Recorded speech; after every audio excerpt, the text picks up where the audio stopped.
All right, it is 4:30. Welcome to each of you on this balmy Wednesday afternoon. We're going to start by standing for a moment of silence, which will follow with the Pledge of Allegiance.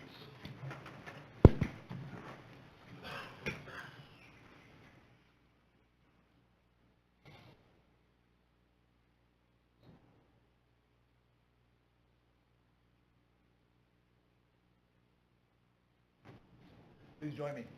I pledge allegiance to the flag of the United States of America and to the republic for which it stands, one nation, under God, indivisible, with liberty and justice for all.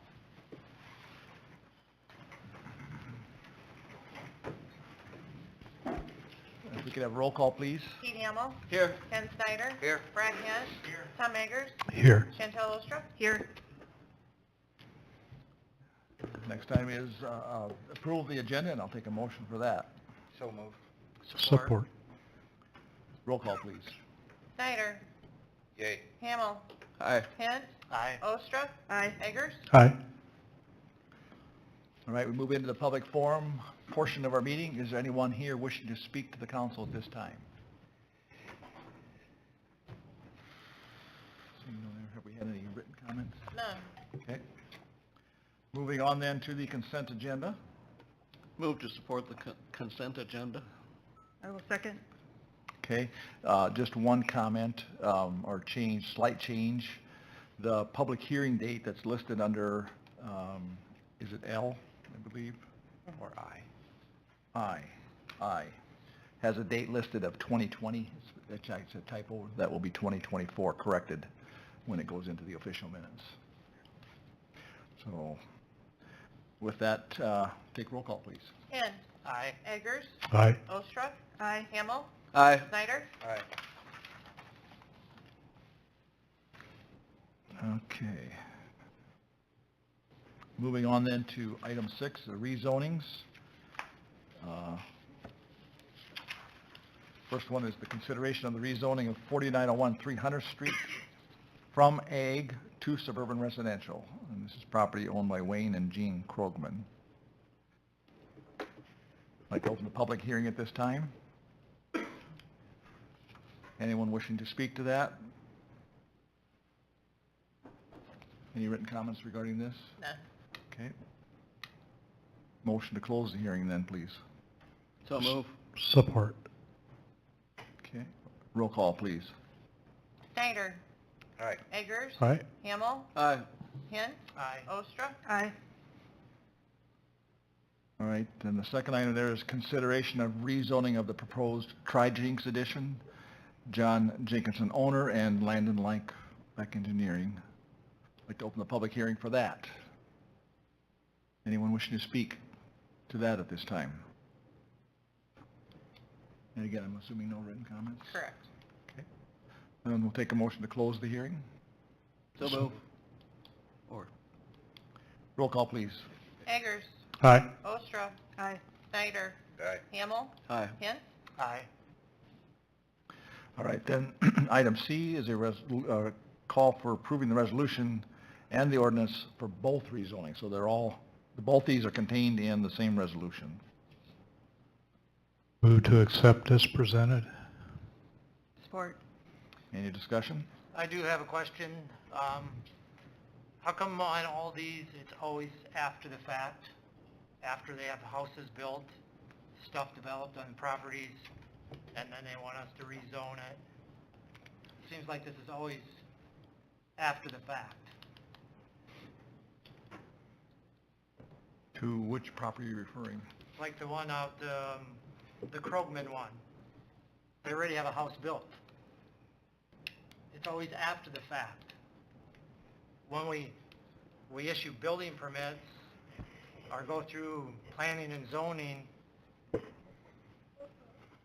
how come the council is always after the fact? Anyone wishing to speak to that? I mean, the person that was on planning and zoning owned this property.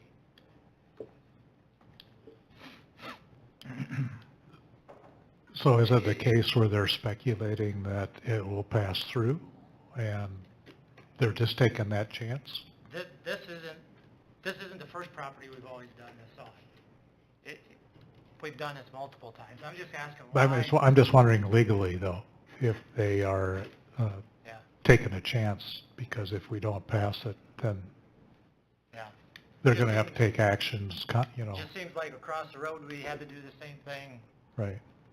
Why is it always after the fact? Is it a question that can be answered? Probably not. I mean. I would think we should be able to, if we have 2-mile zoning, why aren't we enforcing it?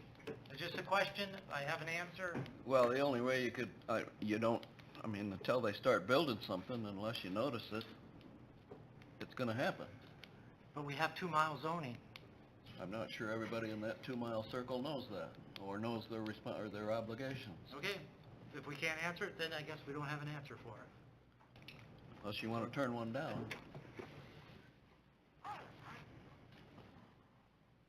Any other comments or questions? I would still say that they're taking a legal risk by doing it, whether they are planning on building or not. I might. Yes, please. So I think I owe it to Brad to try to answer this question. This is a difficult question to answer, but we are one of 3 or 4 counties in Iowa that does not have county zoning. Zoning? So we now have floodplain zoning. That was a joint ordinance, but that's the closest we've come to, that's the closest the county has come to exercising zoning authority in the 2-mile limit. We do not have a 2-mile limit at all in Sioux County. That's all handled out of Orange City. So to try to answer your question is this came up last year when this ground was being platted. The question came to Todd and I both told the landowner that the city has 1-mile platting jurisdiction and 2-mile zoning jurisdiction. So they could plat the ground because it was more than 1 mile out, but that the city had zoning jurisdiction. Well then, once the house was mostly up, I received a call from one of the airport commissioners asking about it, and that's when we realized that the house was going up and there wasn't a permit. Well, by this time there was a new owner involved. So when we asked the former owner about it, he had thought that it was being taken care of, but I don't think that was communicated to the new owners, and they were caught in the middle, and the value of their permit's almost $1 million. So I really think it's time that O'Brien County consider zoning. I would much rather help O'Brien County with their zoning rules than us imposing our zoning rules in the county. I think when people think of county zoning, they think of Sioux County's rules, which are fairly stringent. In my prior position in Cherokee, I worked with the Cherokee zoning administrator, Dean Schmidt. He's passed away now, but he was in my office maybe once a week. I was helping him with zoning in the county, and there was a great arrangement where we had a amicable working relationship, and we were helping them with their rules in the county rather than us imposing city rules in the county. So I think it's time for some level of zoning so that we don't have to worry about this. This really would have been a mess if this had been flood zoning. That would have been a bad deal. But because it ended up being where it's at, it ended up being okay with the FAA, but I spent a great deal of time working on this with the FAA and the Krogmans, and they were pretty rattled by the request for a permit, and Thank you. Does that answer your question? Yep, thank you. All right, any other discussion? And we'll take roll call, please. Hamel. Aye. Hint. Aye. Snyder. Aye. Ostra. Aye. Eggers. Right. So then we move on to the first reading of the ordinance. I'm going to forego reading it since you have it before you. But we'll need approval for that first reading then.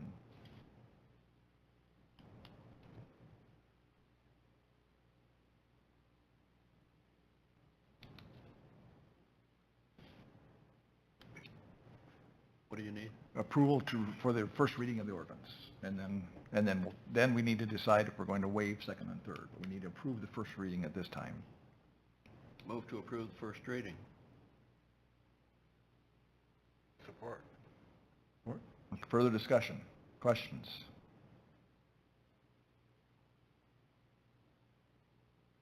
Roll call, please. Eggers. Aye. Hint. Aye. Ostra. Aye. Snyder. Aye. Hamel. Aye. Now, in the past, we have done approval of the ordinance and a reading and waiving in the same motion, but our legal advice has been to do this separately. That's why we're doing it this way now. So we then need to decide whether we want to move it on to second reading or if we want to waive second and then obviously third. Move to waive the second and third readings.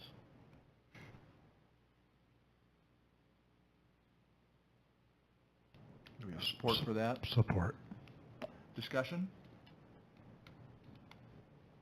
I see puzzled looks, so if you have a question, now would be the time.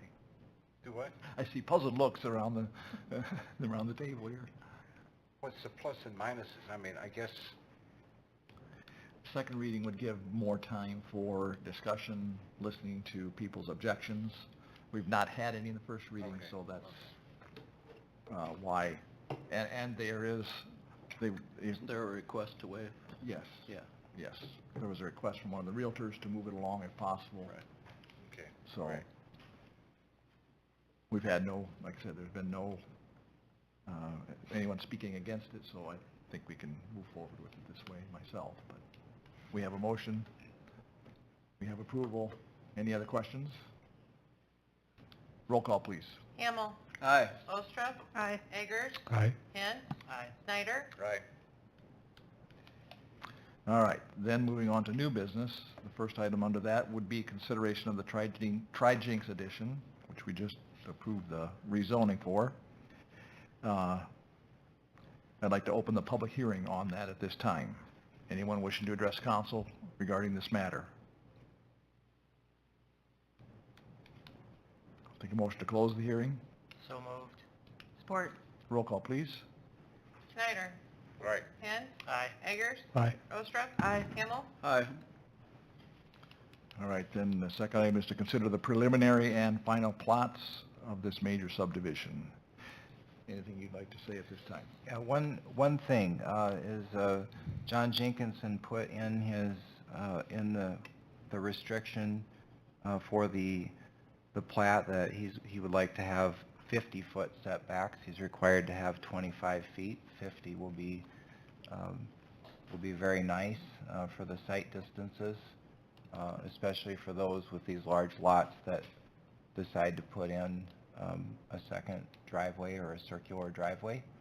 And so he is putting that in the plat. So I wanted you to be aware, and it can be in the minutes too, that these will be 50-foot setbacks, so they'll line up very nicely with what's to the north.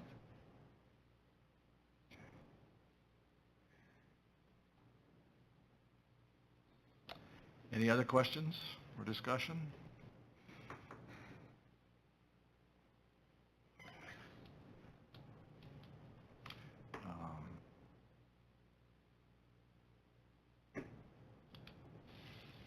Do we need any action Yeah, we need a motion to approve what? The plot? to approve the preliminary and final plats. Okay. Preliminary and final. All right. So we need a motion then to approve the preliminary and final plots. Plats. You say plats or plots? Plats. Plats. So moved. Do we we have support. Support. Further discussion? Roll call, please. Hand. Aye. Eggers. Aye. Ostra. Aye. Snyder. All right. Hamel. Aye. All right, moving on to item B, consideration of the request from the city to vacate the unimproved 13th Avenue north of 14th Street. I'd like to open the public hearing for that first of all. Anyone wishing to address the council regarding that vacating that property? Not there, no written comments here either. None. Okay. A motion to close the hearing? So moved. Support. Roll call, please. Hamel. Aye. Snyder. Aye. Hint. Aye. Eggers. Aye. Ostra. Aye. All right, then we need a motion. The next item is the approval of the vacating. Need a motion for that? to So approve it? moved. Support. Any comments from either Todd or Sam? Questions from the council? Roll call, please. Snyder. Aye. Hint. Aye. Eggers. Aye. Ostra. Aye. Hamel. Aye. All right. Moving on then into the report section of our meeting. Today we have Scott Stevenson with D.A. Davidson, our bonding advisor. Welcome back, Scott. The microphone is yours. Right. Good afternoon. At Sam's request, I put together a variety of information which I think is included in your council packets, and just kind of wanted to go over a few topics.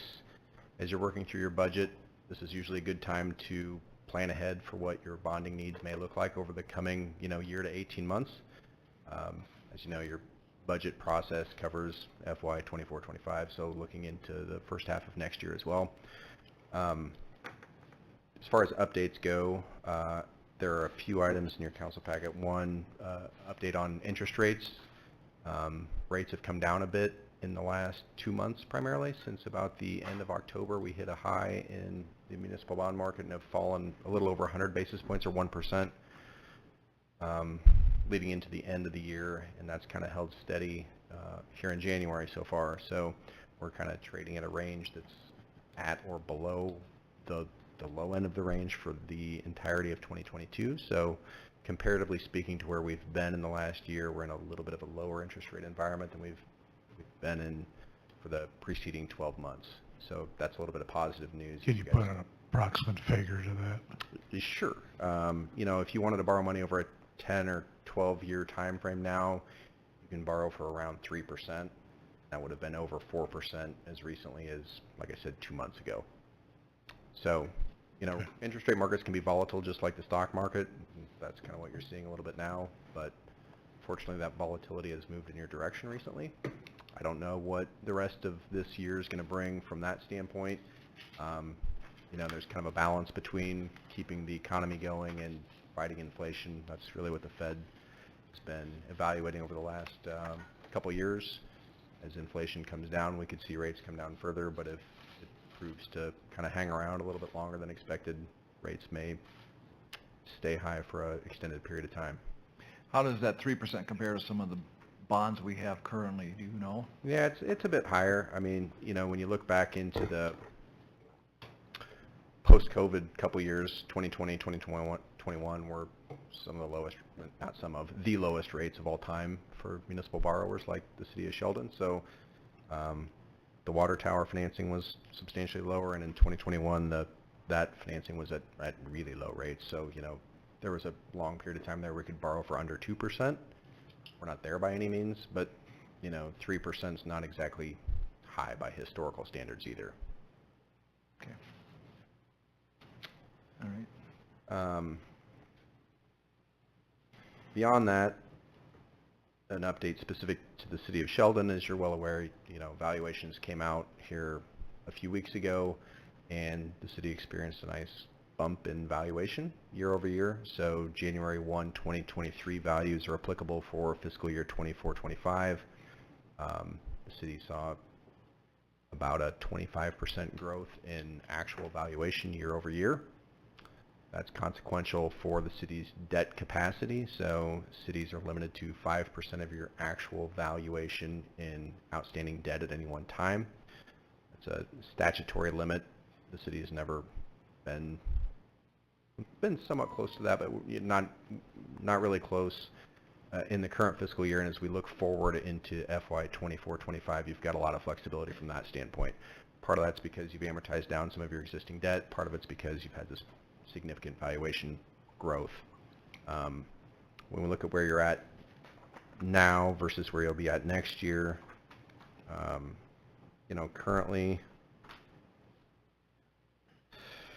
current fiscal year 23-24, right around 50%, slightly over 50% of your debt limit is being consumed. So, it's a very comfortable position looking forward, as soon as July 1, after your June 1 payments are made and that new value comes into place, the city would have about $9.2 million in legal debt against a $25 million debt limit.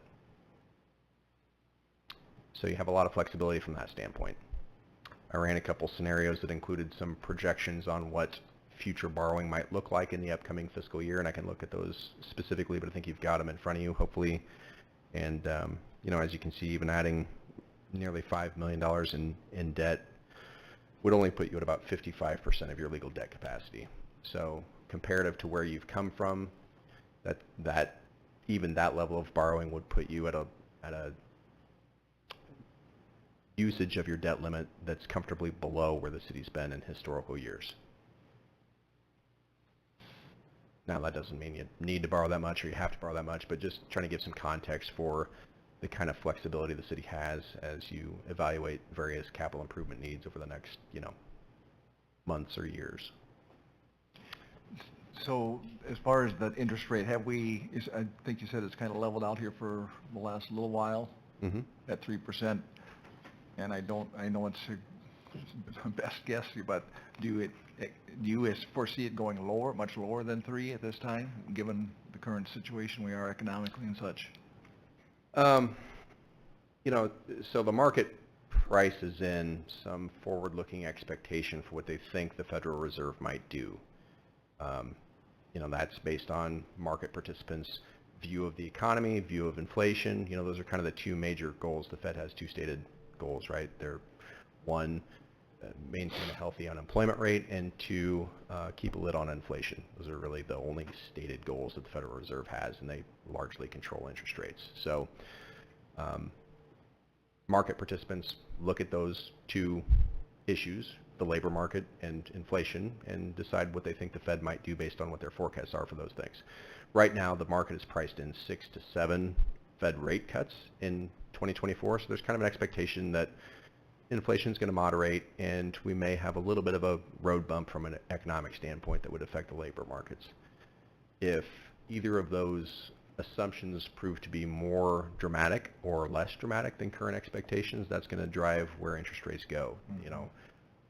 Do I have a real personal bias on the topic? Not really. Historically speaking, if we have a recession, the 6 to 7 rate cuts that are currently forecasted would not be enough. You would see rates probably fall faster and further than that. If we don't have a recession, I would expect rates actually will fall less than what the current expectation is. So I think your maybe instincts about what we may experience economically would give you a little better insight to what you think interest rates might do. It's an election year, and historically speaking, rates go down in election year cycles. The Fed's supposed to be politically independent, but history would suggest otherwise. So we'll see what happens. I don't really want to go too far out on a limb and say, rates are going to go up or down. I don't know, but I think the data that comes out on the economy in the next couple months will probably tell you a lot about who's right and who's wrong in that analysis. Okay. Any other questions for Scott?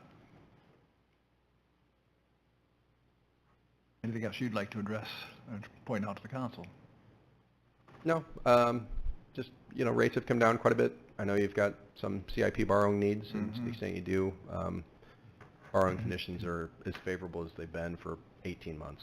You've had the good fortune of not having to borrow money over the last 18 months, which is good. So you've avoided probably what looks like probably is the worst of the rise in interest rates that came along with the inflation everyone experienced over the last couple of years. I don't have any forward-looking crystal ball, but the good news is at least rates are down consequentially from where they certainly were for the bulk of 2022, or 2023 as well.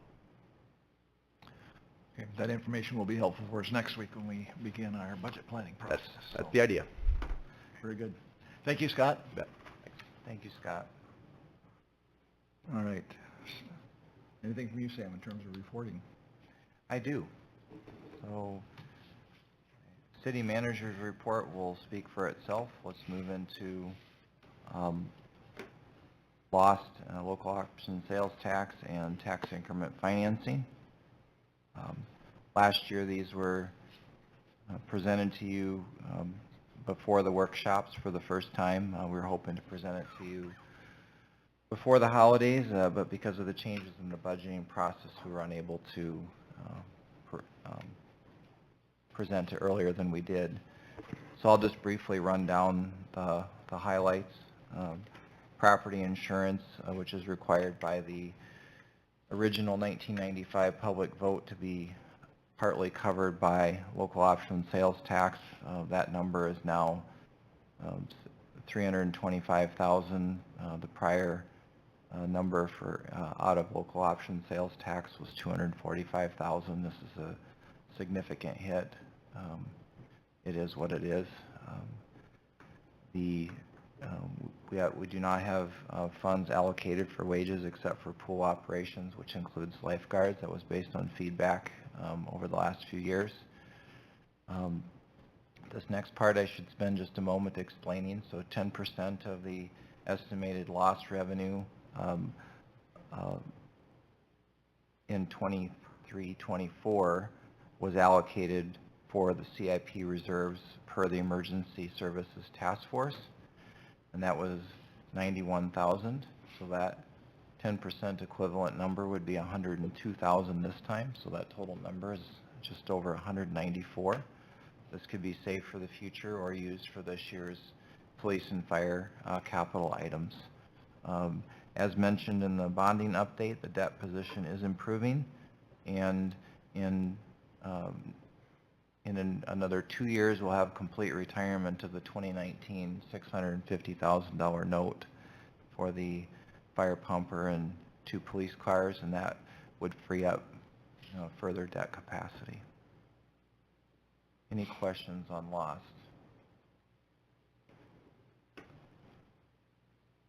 There is, if you look at the attached spreadsheet, there's a fairly significant list of items that you'll be needing to discuss, or you may want to discuss next week.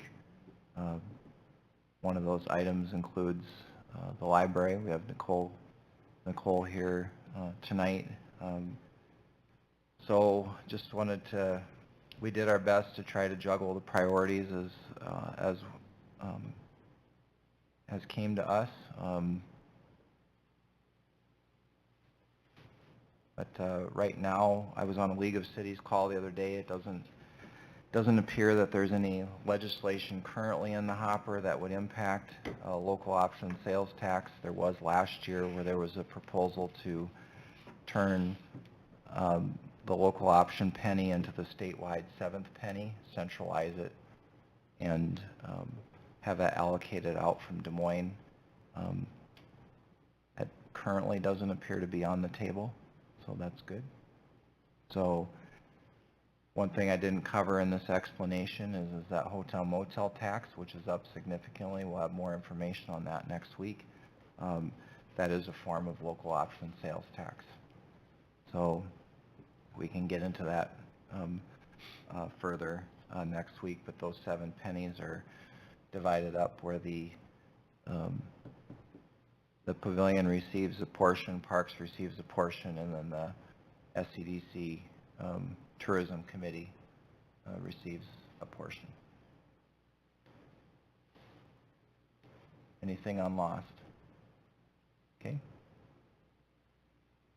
We can always circle back on that if you'd like. Tax increment financing. So I'm just going to briefly explain tax increment financing and how it works.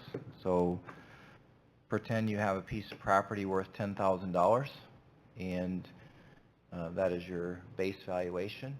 And then now you put that property in an urban renewal zone. You increase the value of it by additions to the property, and now it's worth $100,000. The taxes on the $90,000 continue to be paid, but instead of going into normal government coffers, the taxes on that $90,000 go into the TIF fund to be dispersed according to the project plan or urban renewal plan. So some of these items that are now in the TIF plan are subject to the ongoing urban renewal debate. That would include the wellness center. We are allowed to shift that cost if we want from local option sales tax to TIF, subject to the urban renewal plan. NCC is in support of that as well. And then you have several public works projects in there. We are working with Ayers Cooney, our TIF council, to see if we can use tax increment financing for emergency services. So that's an ongoing discussion with them. The next item, cash balance in TIF is currently about $741,000. That includes $671,000 it remains in TIF, but it's in a reserve fund within TIF, and that would be for half of one of the two available commercial land purchase options north and east of Co-op. We did not exercise, unless you direct otherwise, we're not planning to exercise those options in this current fiscal year. So that money, again, remains in the TIF fund, but it's part of the reserves. The second installment would be also the same amount if you choose to move that out. Currently, that's down below, competing with a number of other items. Western Avenue, that project is now estimated to be about $5.1 million. So we have roughly $750,000 in ARP, American Rescue Plan funds, and another $700 and some thousand that's available in the current Water Tower Western Avenue bond. That could be used for that, leaving 3.6.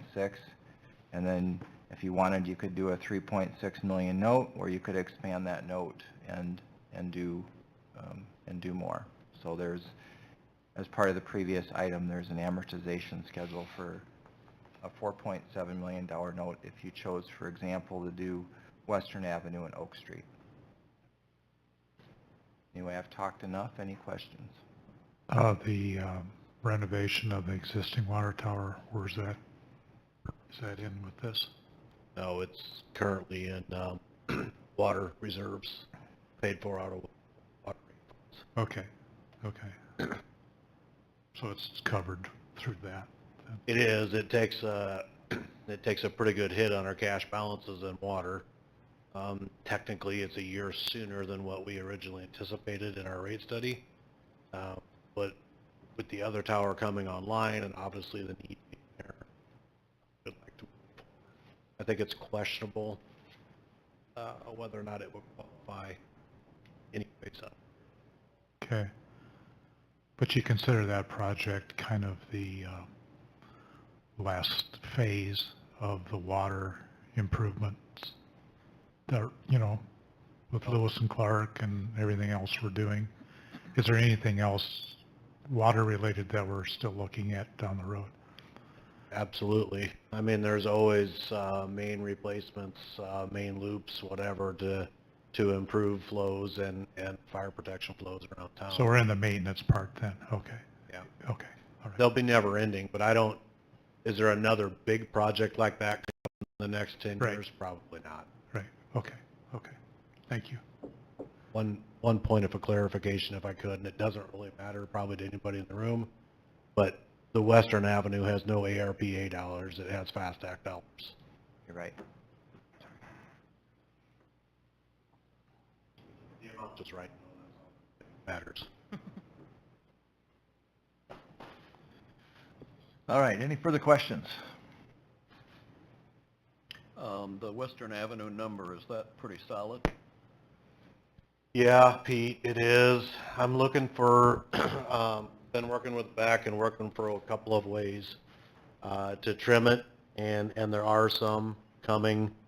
I just got those numbers this afternoon, to be honest with you. I haven't opened them up, but by trimming, I'm talking about a couple, 300,000 maybe. Another thing you could do is one of the most recent price escalators in the Western Avenue project was the addition of replacing some sanitary sewer force main on the south end of the job. The reason we decided to do that is not because that force main is in poor condition, but that force main would be undersized if we ever bought some more ground on the south end of town. It ended up having to go through the 330th lift station. And we didn't want to put you in a situation where we built a new road over top of a piece of infrastructure that needed to be upsized if you bought property. So we included upsizing that in the estimate. Obviously, that added dollars to the project, but those of us that discussed it felt that was dollars well spent. What do we consider life on that new road once it's put in? I mean, I think they'll tell you 40 to 50. That's what the engineers would probably tell you. I'll tell you it's longer than that. Okay. Especially if you build it right the first time. So it makes sense to think ahead on land purchase then. It's not something we're going to have to spend money on in the next 10 years again, or? Right, I don't want to, exactly. We don't want to have to tear the road. And unfortunately, the estimate, the 5.1, had more force main in there than that needs to be done. So I'm going to trim that back, unless you guys feel differently. But what we currently planned on doing is trimming that back to just the section that's under the road. Once it gets out of the road and gets back to the right-of-way, then we'll just leave it alone, and we'll deal with that if we happen to buy land or develop ground to the south. So, but beyond that, Pete, yes, the number is solid. There are a couple of other ways you could trim on the project. Our team doesn't recommend them. Some of those would be removing, some of the sections right now are rural and some are urban. Rural meaning no curb and gutter, urban meaning curb and gutter. The more we have looked at it, the more we recommend that we go urban the whole way. We'll still have to have some ditches because of drainage requirements with surface intakes, but it'll clean up the corridor, and I think it'll help with long-term conditions because you keep the water contained within curb lines, you don't have shoulder issues, you keep it underground in piping versus in open cut ditches. Costs more money now. I think in the end it won't save me money and probably any of you in our careers, but the next people should. Just addressing, going back to the expansion to the south, has that been discussed in the past? I don't remember that being part of any of our long-range planning, or, I mean, it's always been out north and... There's lots of ground in our land use plan on the south side of town that has possibilities for the community. Okay. Is there any specific parcel we went out and tried to buy, Greg? No. But as planners, have we looked at ground that could be utilized? Absolutely. Mm-hmm. And we've already looked at, on the public works side, if said piece of ground would come in, where would you get the water for it? Where would you get the sewer for it? Where would it have to go? What would need to be upsized? Because if we're not looking ahead at that stuff, you'll never be able to develop long-term. So that sewer system you're talking about, does that affect both either side of Western Avenue, east and west? Does that come into play? It affects anything that could possibly run into the 330th lift station, so yes, east or west. Okay. And if you think east as far east as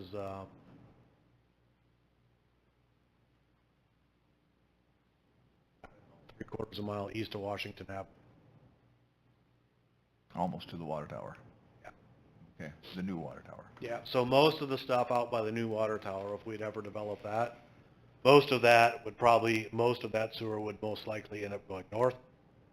But you get just to the west of Country Club Road for a ways, and most of that would likely end up going west along 16th Street, ending up down by Rosenboom Machine and Tool, and then getting pumped up the hill and gravity fed down to the wastewater.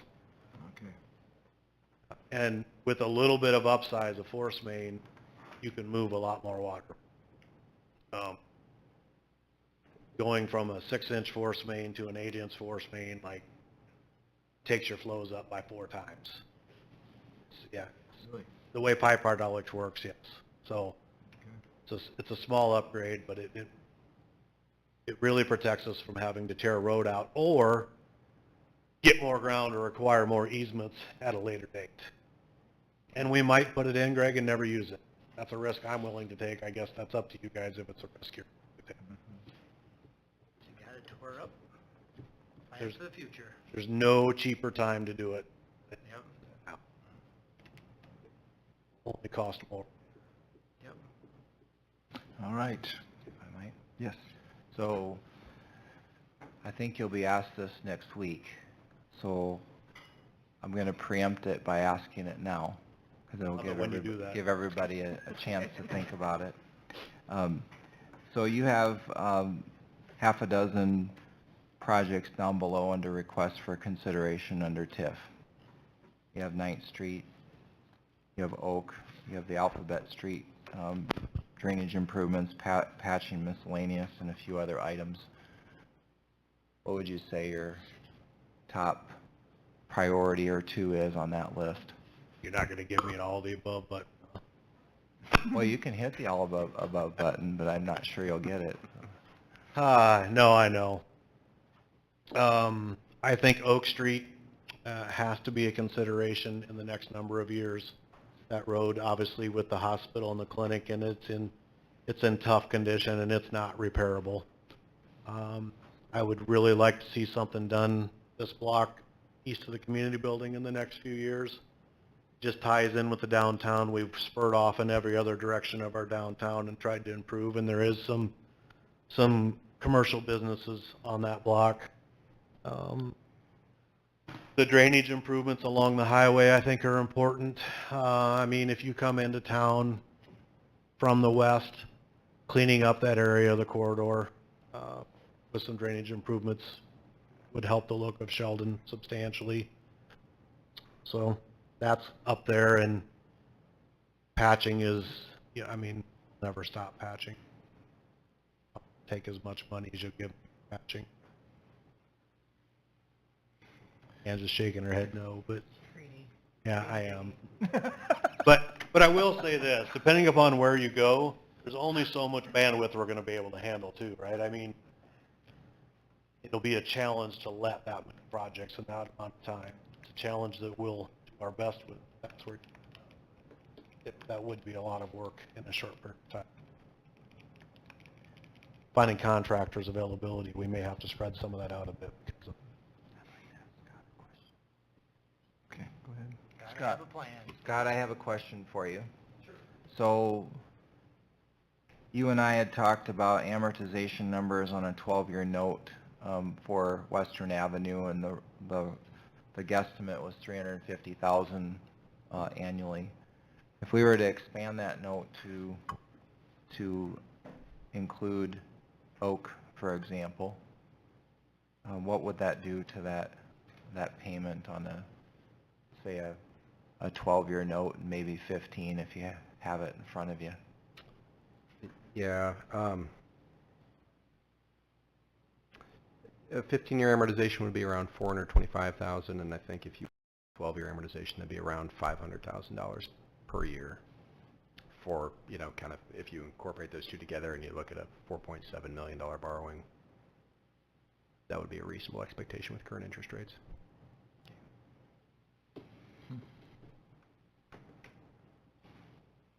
That's for the addition of 1 million, 1.1? 1.1, yeah.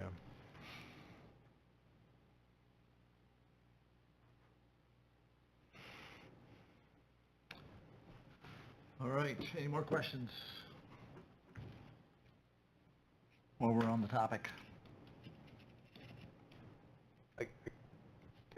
Yes, sir.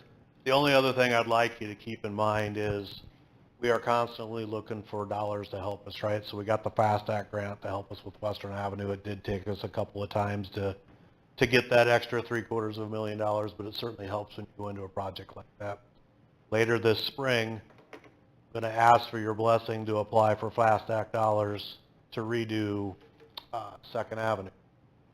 If they say yes, that project will come around in about 5 years. So if you say yes to that in the spring, just understand you'll have a $3 million project in 5 years that will need to be funded, but some help with.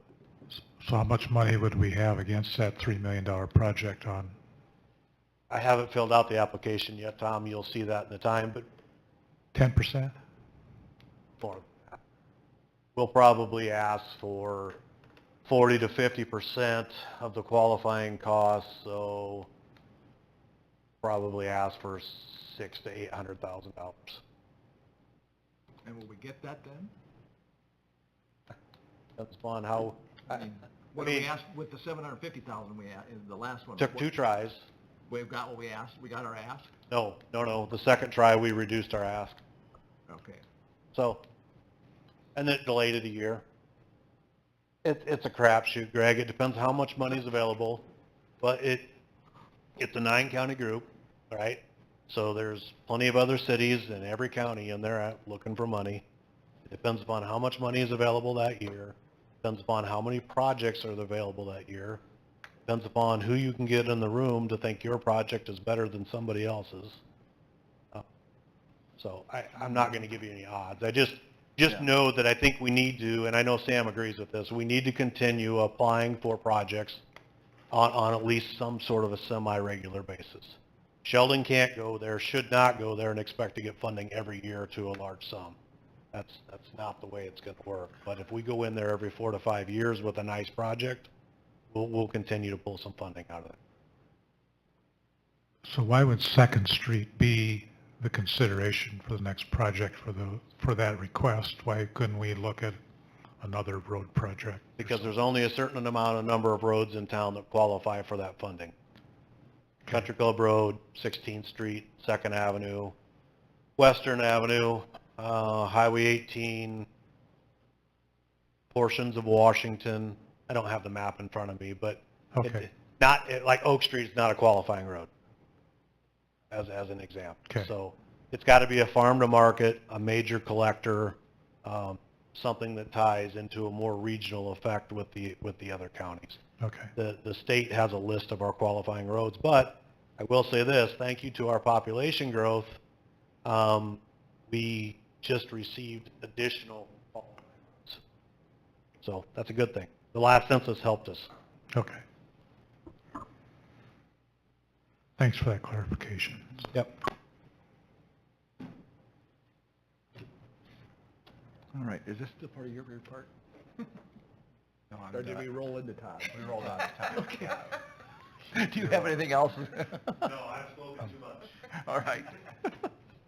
Mark, anything from you? 2 quick things. The annual meeting is tomorrow at noon, pending weather. I think the weather should be fine. If anybody has not registered but like to, feel free to let me know. Secondly, Chanel Mattis has joined as a chamber interim director. She started on Monday, and she will help us find a new permanent one. She'll be a nice addition to our office. That's all I have. Great, very good. We'll see you tomorrow. Scott, anything from you? No, thank you. All right. Angie?